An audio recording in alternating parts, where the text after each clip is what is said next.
প্রিয় মাধ্যমিকের ছাত্রছাত্রীরা, আজকের ভিডিওতে আমরা মাধ্যমিক 2025 সালে ফাইনালে ইতিহাসে 2 মার্কে যে প্রশ্নগুলি আসার সম্ভাবনা রয়েছে বা আসতে পারে সেগুলি নিয়ে আলোচনা করব।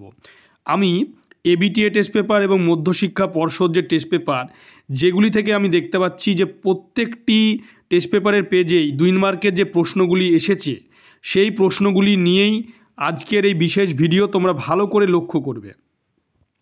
মাধ্যমিক ফাইনাল সাজেশন 2025 ইতিহাস বিভাগ গ 2 মার্কের প্রশ্ন, যেগুলি এবিটিএ টেস্ট পেপার এবং মধ্যশিক্ষা পর্ষদে বারবার এসেছে, সেগুলি দেখে নাও।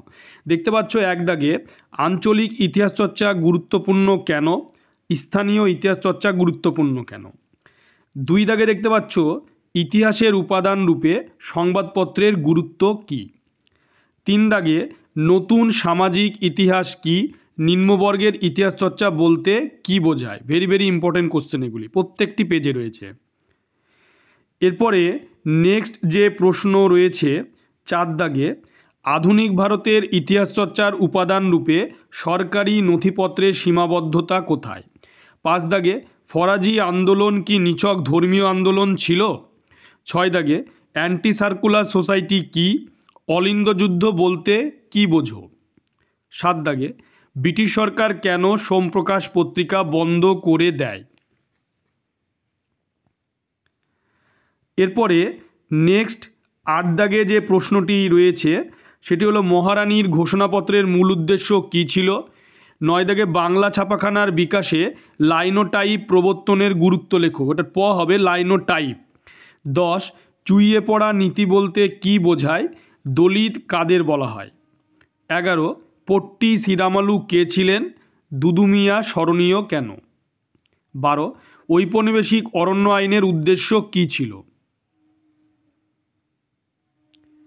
এরপরে 13 দাগে আনন্দমঠ উপন্যাস কিভাবে জাতীয়তাবাদী ভাবধারাকে উদ্দীপ্ত করেছিল। 14 দাগে 3 কাঠিয়া প্রথা ও খুদকাঠি প্রথা কী। 15 দাগে গগনেন্দ্রনাথ ঠাকুরের ব্যঙ্গচিত্রের 2টি বৈশিষ্ট্য লেখো। 16 দাগে বাংলা নারী শিক্ষা বিস্তারে রাধাকান্ত দেবের ভূমিকা কী। 17 দাগে মধুসূদন গুপ্ত কেন বিখ্যাত ছিলেন, চার্লস উইলকিন্স কে ছিলেন।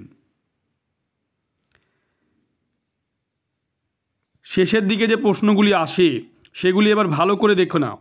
18 দাগে তাম্রলিপ্ত জাতীয় সরকার কি কি গণমুখী কর্মসূচি গ্রহণ করেছিল, কোন সময়কে কেন সভা সমিতির যুগ বলা হয়।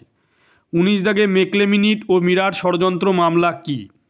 20 দাগে বীণা দাস ও মাতঙ্গিনী হাজরা স্মরণীয় কেন। 21 দাগে রশিদ আলী দিবস কেন পালিত হয়েছিল, ওয়ার্কার্স অ্যান্ড পেজেন্টস পার্টি কেন প্রতিষ্ঠিত হয়েছিল।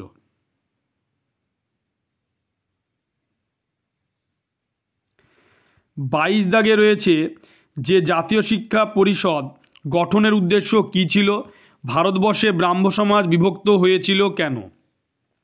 23 দাগে পুনর্বাসনের যুগ বলতে কী বোঝো, বিদ্রোহ ও বিপ্লবের মধ্যে পার্থক্য কী। 24 দাগে রাজ্য পুনর্গঠন কমিশন কেন গঠিত হয়েছিল। 25 দাগে দেশীয় রাজ্যগুলি ভারতভুক্তির দলিল বলতে কী বোঝায়। 26 দাগে 1950 সালে কেন নেহেরু লিয়াকত চুক্তি স্বাক্ষরিত হয়েছিল, কলিপরাজ ও উজালিপ রাজ বলতে কি বোঝায়। এই শেষের যে 4টি প্রশ্ন তোমরা দেখছো, এখান থেকে কিন্তু প্রশ্ন আসার প্রবল সম্ভাবনা রয়েছে শেষের দাগে যে প্রশ্নগুলি আসে। তোমরা ভিডিওটি বেশি করে শেয়ার করবে, চ্যানেলটিকে অবশ্যই সাবস্ক্রাইব পাশে থাকা বেল আইকনটি তোমরা প্রেস করবে যাতে পরবর্তী ভিডিওর নোটিফিকেশান তোমাদের কাছে পৌঁছে যায়।